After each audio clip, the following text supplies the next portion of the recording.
Little different video today. Needed a vise around the shop. I picked this one up at the Pawnee Engine Show in May for 50 bucks. There's no name or markings on the vise.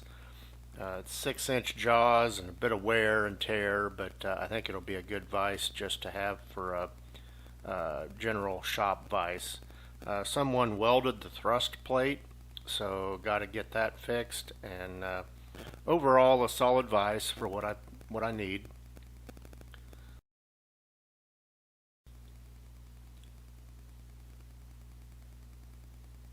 Okay, first order of business is take the lead screw out. It seems to be in pretty good shape. I just did a quick evaluation at the show and there was not at all a play in it or anything, so figured it was a good risk for $50. This vise is just going to be just a general vise here on this table that it's sitting on, just for general repair work, just have something to hold something while I'm heating it up or whatever. I've got a bigger vise that I can really whale on stuff with, but anyway, so there's the lead screw and then the slide. All seems pretty good shape.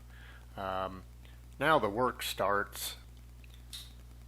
These jaws, the screws are mashed in where the jaws mount, so I had to use an impact driver there. A lot of work here. I'll skip through a lot of this in a second, but it was back and forth with a torch and impact driver. A couple of them came out pretty easy, but then a couple of them took quite a while. So just part of the process, but I needed to get those off of there. I'm just going to repair them a little bit, put them back. The jaws aren't in great shape, but just again, for a quick shop vise, it'll be okay. Just part of the process. PB is great stuff. They don't sponsor the channel, but man, they should, because I use a bunch of it. Just trying to get the threads lubed up a little bit here, to anything to help to get those screws out. I don't want to twist them off. A little bit of heat, actually a lot of heat on this. Like I said, I spent about 2 hours getting these 4 screws out.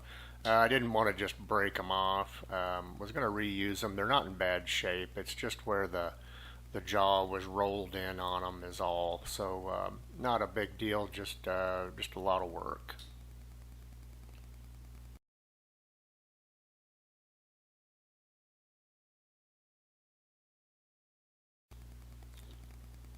Okay, jaws are off. Next order of business is to fix this hole. This is a 1024 thread, so got a tap and a pilot drill there. They welded over that bolt hole there when they welded the thrush washer on. I don't know why people do stuff like that. I don't know what the plan was, but anyway, it didn't work real well. So got to drill that out. So yeah, I'm going to just check on where that lines up there, that I know where to drill. But it didn't work out too well, so I'm just going to mark it and go for it, because you can see where the hole was. So just center punch that, and then we'll get to drilling here in a little bit.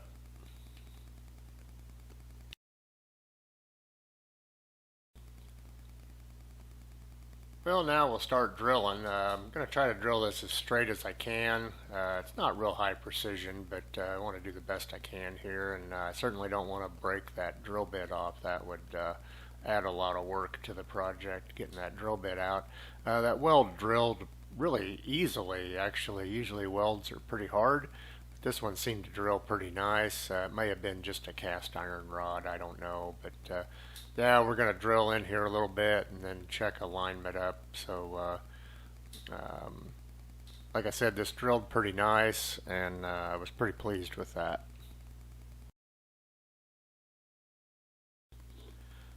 I'm going to dress up this thrust washer with the angle grinder. It's got a big welding goober on there where somebody tried to weld that. A lot of sparks. It's pretty high carbon, so I'm not sure what they used to weld that with. But anyway, it cleaned up pretty nice, and it's just unfortunate they did that. I don't know why they didn't just put another bolt into it, but they welded that one side and it just wouldn't hold. So we're gonna fix it right. Little test fit on the thrust washer there. Seems to fit pretty nice. Holes actually in the right place. Everything lined up pretty well. There was a little bit of wiggle room there, but yeah, I'm gonna try to drill that with that thrust washer in there to see if it'll clear. But the drill bit lined up pretty well, so the pilot hole is in the right place. So that's pretty good. Put the other screw in just to lock it in place there a little bit, just to check it out. This is just a test fit to make sure that hole's in the right place before I drill it all the way through.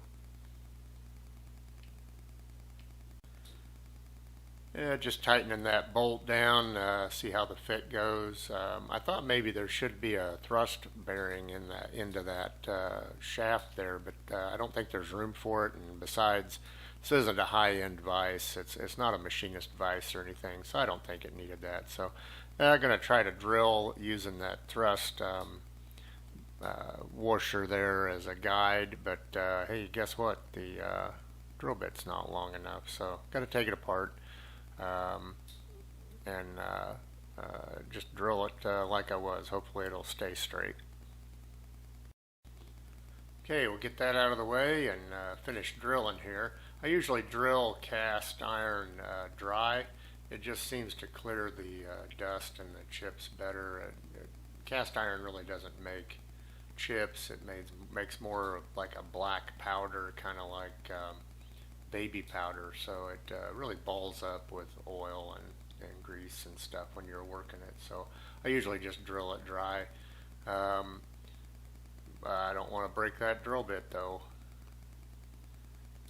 Now we're going to tap that 1024, and I tap cast dry as well for the same reason. You just take your time, especially on these small taps. I don't think worse than breaking a drill bit's breaking a tap. So you turn it in there until it starts turning hard, and then back it out and let it clear, and then go back in, and you just have a little patience, and it works real nice and doesn't break anything, and that's what we want to do. Well, the hole's tapped and that looks nice, so now we're just going to clean it up a little bit with a wire wheel here. Nothing fancy, just going to clean it up a little bit. I'm going to end up painting it. It's not a full restoration, but I don't know, I like stuff to look nice at least for a while, until I take a torch to this thing and burn all the paint off. But now, always wear a mask when you're doing this. That cast iron makes really fine dust, as I was saying, and it's not good for you at all. So I usually do this outside, but today I'm inside, so you just wear a mask and safety glasses, and you'll be okay. So I'm just going around this thing, just kind of knocking the big rust off it. I think it was probably inside of a building is where it was stored, so not a lot of deep pitting rust or hard stuff here, just cleaning off surface rust for the paint. Putting painter's tape on any machined surfaces here for painting. I'm just going to spray paint it with some hammered cast paint. Just to give it kind of a nice finish, but again, nothing too fancy here. The jaw mounting area is a machined surface, so I'm going to put some tape on those as well, just to help with cleanup later on. Nothing fancy on the paint. Like I said, I'm just going to spray paint it anyway. Time to paint. It's always a fun part of the project, I think. I don't like to paint, but spray painting's not too bad. The old vise starting to look pretty good now. Just get a coat of paint on it here and let it all dry. Really wish there'd been some markings on this old vise to find out kind of an age and manufacturer, but there isn't. So, but you know, a vise like this can be upwards of $400 if you can get a Wilton or something like that. So, $50 vise will do nicely around the shop. So it's looking pretty good here. Almost done painting.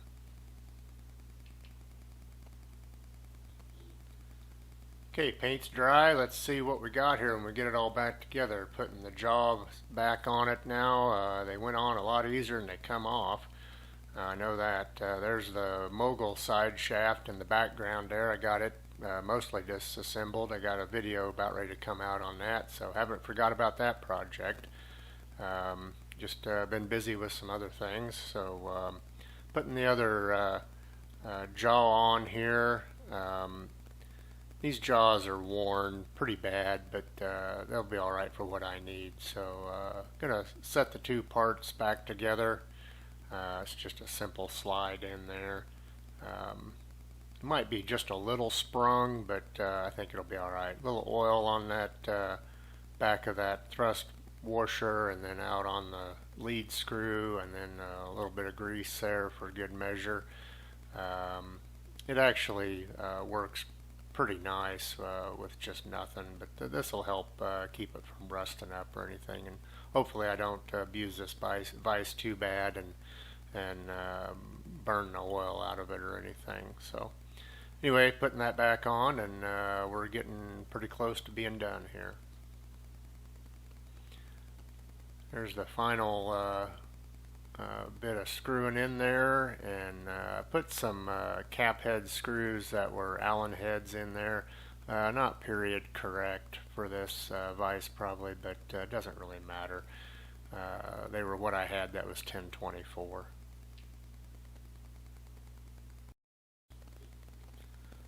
Well, there it is, the $50 vise transformed. It'll be a lot easier to operate when it's bolted down, but it works pretty well. I think that one jaw is a little sprung, but for what I'm using it for, it'll be just fine, like I said. So it's just a basic shop vise here for holding stuff. So a little different video format here, so hope you enjoyed it. Like and subscribe if you like what's going on in the shop here. Got some other shop tools to work on as well. Probably fit those in with the mogul as time allows. I do have the piston castings back, and I'll be making a video shortly on the castings, show you how they look, and we'll get going again on that mogul. So thanks for watching, and see you next time.